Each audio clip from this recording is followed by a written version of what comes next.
Hope you are all doing well. Today is July 31st, the end of Jane Austen July. It's over.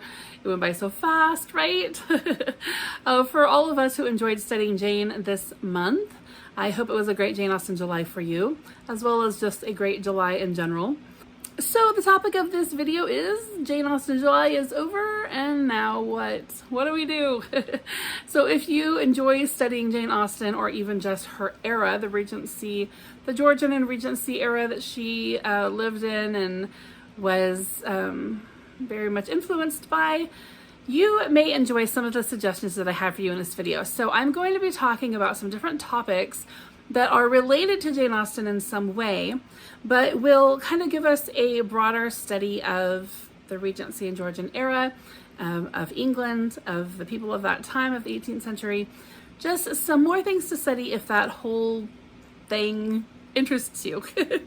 Before I go into that, I do want to remind you that this is the last giveaway video that I will be doing since it is the end of the month. If you're not familiar with the Jane Austen July giveaway, check out the link in the description box. I do it every July, so if you're coming to this video late, just subscribe and hang around for next year, and you will you'll get in on the giveaways next year. But for those of you who have been following along, I have a keyword in every video. There is a link below where you can put the keyword from this video in, and this will be the last opportunity. This will be the last video that I put up that will have a keyword for 2026. So I'm going to do the drawing like after the first week of August, like probably around the 9th or so. That will give everybody a chance to go back and watch any of the videos that they missed from July.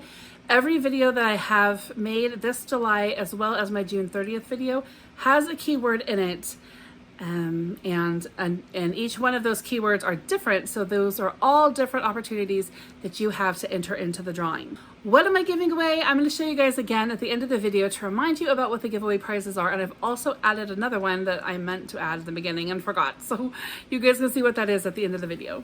And last thing before I get into the topics, make sure that if you have entered any of the giveaways, that you be checking your email after August 9th. I will put up a post here on YouTube to let you know that I have contacted winners, but I'm only going to give you a few days to respond to the email to claim your prizes before I have to pick someone out. So make sure to mark your calendar, check your spam, all that stuff, so you don't miss an email if you were a winner. All right, so let's get into these topics. So like I said, I've got several different topics here of study, just kind of like rabbit trails you could go down if you're interested in Jane Austen or her times.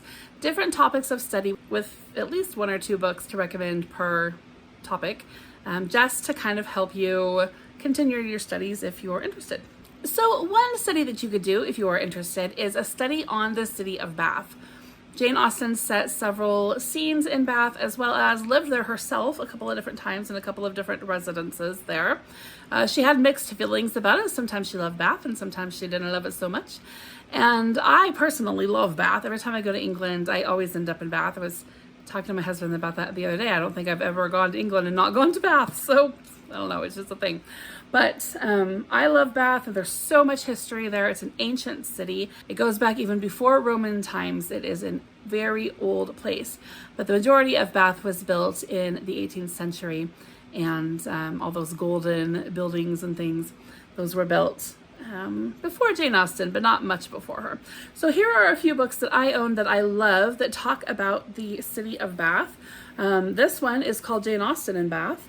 And this has a lot of pictures in it. It's a walking tour, basically. There's like 5 different walking tours in here. The fun thing about this book is that it shows places that you can walk to now, but gives you artwork from way back in the day, right? So here's the Royal Crescent during Jane's time, and you can go up there now, and other than the horses hanging out in the middle of the green there, everything else is pretty much the same. Here's a picture of the assembly rooms where Jane went and danced, and I've gone there and danced, as has one of my daughters. I forgot when I was flipping through this book, I forgot that I'd stuck one of these 5-pound notes in here. I think this was 2015 when they came out with the Jane, oh, it's a 10-pound note. I stuck that in here as a bookmark. Anyway, so that's one that you could read. Jane Austen in Bath, Walking Tours of the Writer's City by Katharine Reeve.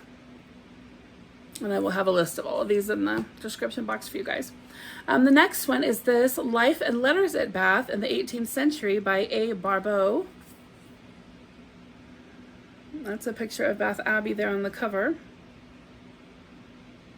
And this features a lot of information. There's a chapter on authors that were in Bath, talking about plays and novels. Here we have a picture of Fanny Burney. There's a section on society in Bath.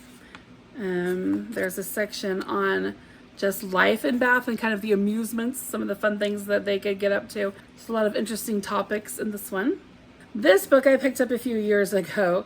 This is kind of fun. It's more like a folklore book. It's called Sometimes in Bath by Charles Nevin. And they are fictionalized stories about different events in history that happened in Bath, as well as just some of the local lore. And some of it can be a little colorful, I'll just warn you right off the bat, but it's a really fun book for the most part, that talks about just different parts of history. He's just kind of like a folklore journalist, I guess, for Bath. So it was really fun to read through. I read that, most of that on the plane home a couple of years ago. And then finally I have this. This is just the little guide that you get when you tour the Roman baths. And there's a lot of really great information in here and photographs about the baths, the history of them, of the Roman baths there, and the archaeology that they've done.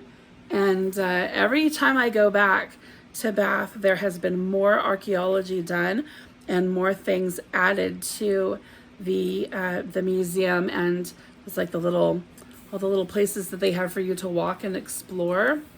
They're really doing a lot of fun work there, and it's fun to see them uncover more and more things there in Bath. You could study how old the city is and what kind of things have happened there over the years. The history of the baths as they were originally made and then covered and then uncovered and then covered and then uncovered and then covered, and how they've been used over the years and then lost to time and then redug it out and used and then lost to time again. That's just a fascinating study in itself. But there's other things about Bath, like the complex where Bath Abbey, the big church, is.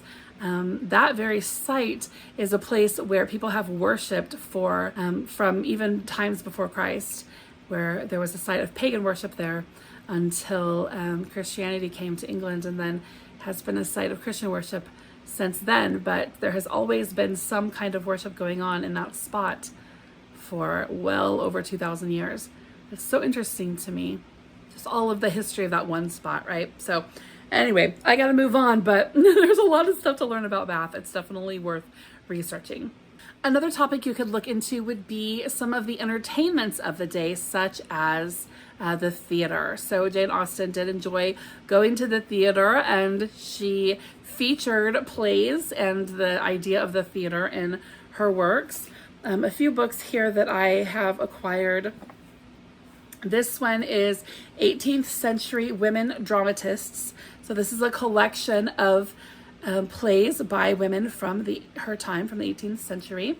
There are 4 plays here: The Innocent Mistress, The Busybody, The Times, and The Belle's Stratagem.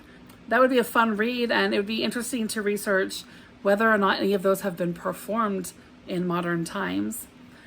This one, Lover's Vows, this is by Mrs. Inchbald, Elizabeth Inchbald. This play was featured in Mansfield Park, and some of the story of Mansfield Park parallels the story in this play, Lover's Vows. And there's also this play called Percy by Hannah More. So those are a few ideas, and there's plenty more. I recently found a website. If I find it again, I'll put it in the description box for you guys, but it had a list of 18th century plays, and they were listed by the year that they came out. There was tons of plays on that list. It was very interesting to see how many plays were put on, and how much the theater was such a huge part of the life of the people of the 18th century. Another study you could do would be to read about some of Jane Austen's contemporaries, or even some of her friends. For instance, there is a woman named Anne Lefroy, who was a part of Jane Austen's family life through most of Jane's life, family friend. She and Mrs. Lefroy mention one another in their writings, journals, letters, whatever, a couple of times, and Jane actually wrote a poem for Mrs. Lefroy after her death, as Jane was thinking about her several years later. So I have these two books here. These are the letters of Mrs. Lefroy, and these are collected by Helen Lefroy, a distant relative, and Gavin Turner, and this was published by the Jane Austen Society. And then I also have this book. This is Jane Austen's Inspiration by Judith Stove. This book is very dense, full of every little tidbit you would ever want to know about Anne Lefroy and Jane Austen, and however their lives intersected. Another person from her time period is Lord Elgin, who was the spearhead of bringing these different marbles to the British Museum. They are called the Elgin marbles, and I believe that there is a room in the British Museum featuring these marbles that he took from Athens. So this is a guidebook that you could get at the British Museum. And then I also have this book called Mistress of the Elgin Marbles, and this is a biography of Lord Elgin's wife, Mary Nisbet, the Countess of Elgin. And so I have not yet had a chance to read this, but apparently she has enough interesting things about her to have a whole book written on her. Another person from that same era is Madame Tussaud, who we know from the amazing waxwork designs. This is a biography of Madame Tussaud by Kate Berridge. That's somebody that you could study from that time period as well. Madame Tussaud was only about 15 years older than Jane Austen. Another fun study that I am looking forward to starting very soon is also a study on entertainment, but more in the recreation vein. So this book is on the pleasure gardens of London, and I'm very interested in studying pleasure gardens. In Bath, there is a pleasure garden called Sydney Gardens. It used to be much bigger and more spectacular with a lot more going on. Now it is a beautiful place to walk with lots of pretty plants and flowers and flowering trees. There's places for kids to run around. There's places where events could be held, like maybe a concert or a talk or a play even. But it's a really beautiful part of Bath. But in Jane Austen's day, it was a pleasure garden, and you could go in and have quite a few entertainments. And so I kind of think of it as like our town square, maybe. But from what I understand, it was almost like a carnival atmosphere sometimes. So I'm interested to read about them. This particular book, like I said, is on the pleasure gardens of London. And this is by Warwick, Wroth. But I do think that when I am in Bath next spring, I would really like to pick up some books on Sydney Gardens itself. I was noticing on eBay, this is just kind of like a little dream want that I would love to get. There are tokens on eBay from Sydney Gardens from way back in the day, where you would, I guess, pay a token to get in or to participate in some kind of event. And they're just little metal coin type things from Sydney Gardens, and then other pleasure gardens as well, but they have these little metal tokens. And I would love to have one of those. So I just kind of put that in the back of my mind as one of the little, treasures that I would love to have someday and collect. But anyway, the final topic that I have for you guys today is the topic of education. So when we're thinking about Jane Austen, she was a very educated person, most of it self-educated. She did go to school for a short time as a young person, but not very long. She came home and she learned a lot from the books in her father's library, from just having lively discussions with her family and other people in her society, and then just by going out and experiencing things and seeing the world around her and learning from it, writing about it. I have a feeling that Jane Austen kept quite a few journals, even though we don't have access to any of those today, where she probably wrote a lot of notes about the society around her, right? When you read her books, you find that she really had a good grasp on human nature and of just different people in different settings. So anyway, all that to say, one of the things that I really admire about Jane Austen was the fact that she was a self-educated woman. So I did find this book called Brilliant Women, 18th Century Blue Stockings. This is by Elizabeth Eaker and Lucy Peltz. And I think this is going to be fantastic. One of the ideas is that one of the things that went on during this time period was something called the salon, the reading salon.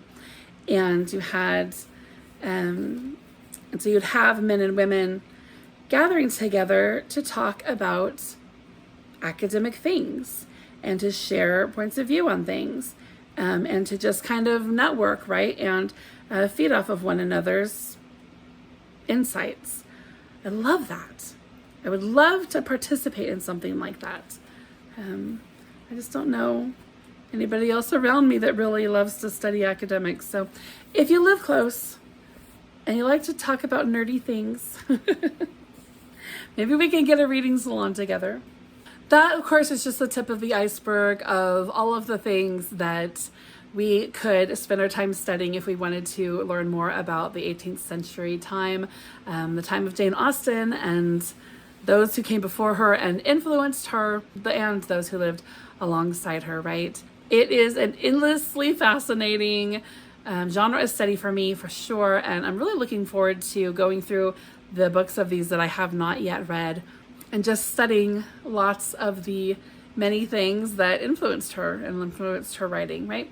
Okay, so let me remind you of the different gifts that I have to give away. I'm so excited. First is this copy of Jane Austen's Bookshelf by Rebecca Romney. This was my top nonfiction pick last year. I think it was kind of the star when it came to nonfiction last Jane Austen July. A lot of us read it and got a lot out of it. So I'm going to be giving away a paperback copy of this, brand new.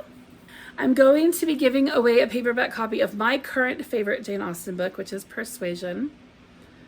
This is a brand new copy, beautiful. I just love the colors on this. Love it, peachy pinks. Those are my favorites. I am going to be giving away one of these little journals that my husband made. He is a bookbinder and he put together these little journals. This is the inside, and there's blank pages, so you can use it for sketching, you can use it for art, any kind of art, but you can also write in it, of course, as a journal. You can use it as a commonplace book, a junk journal, just whatever. It's a nice little size to go in your bag, and it has this lovely fabric on here, which is called Emma. It's based on the Emma book by Jane Austen, and so he's made that to give away. And then we also have a couple of these left in our Etsy shop. If you want to check that out, I've got that down in the description box. If you just want to buy one. If you just want to buy one, or if you don't end up winning, you guys can find some there. Hopefully they'll still be there when you go looking. And then I've got this copy of Mistress of Udolpho. This is a biography on Anne Radcliffe, who was one of the people who inspired Jane Austen. She wrote, The Mysteries of Udolpho, as well as several other fun, sort of gothic-y, suspenseful books. And she's kind of known as the mother of the Gothic novel. And this is a biography on her. These are pretty rare. They're pretty hard to find. And I was thankful to have found a copy on eBay to purchase and give away to you guys. So there's that. And then the thing that I forgot to show you guys last time, is one of my book sleeves. So I made this cute Tea Party book sleeve. That's the back of it. There's the front, has a little pocket, has this little like vintage button and ribbon for closure. And you just sort of twist that, and then it's white inside. But I wanted to give away one of these because I also have these in my Etsy shop. I thought, wow, I should put one into my giveaway. So I'm going to give away one of those. All right, so the keyword is July. What you may be wondering is this giveaway open internationally? So everything that I just showed you I can only ship within the US because shipping is crazy. But I do have 2 little packages for international winners because I have a lot of international subscribers, which I really appreciate. I love you guys very much. And so I do want to give away 2 international packages. So they're flat, like a flat package. So if you are an international winner outside the US, you'll win one of these 3 bookmarks, which I purchased from an Etsy seller. I like to support Etsy. Lots of people support my shop, and I like to support other people's shops as well. You will win one of these large stickers here that says, yeah, I should infinitely prefer a book. And then you will win one of these sticker sheets. I think those 2 are US sellers. This seller's from Germany, and she's got these Jane Austen inspired sticker sheets. So you will win one of these as well. So your package will be this, like one of these, and one of these bookmarks. All right, so that's potentially 7 winners. So be sure that you're checking your email after August 9th, and be sure to put the keyword for this video into the link. Check out my other videos for July as well as the June 30th video if you missed anything, so that you can get as many entries as possible into the giveaway. This has been so fun. I have really enjoyed Jane Austen July this year. Thank you all for watching my videos, commenting, inspiring me, encouraging me. I have loved learning about what everybody's reading and thinking about and wondering about. There will be another Jane related video coming soon as I kind of wrap up my thoughts for the month, but this is the last one that will have a giveaway keyword in it. All right, guys, I hope everyone is doing well. I will see you soon. Bye-bye.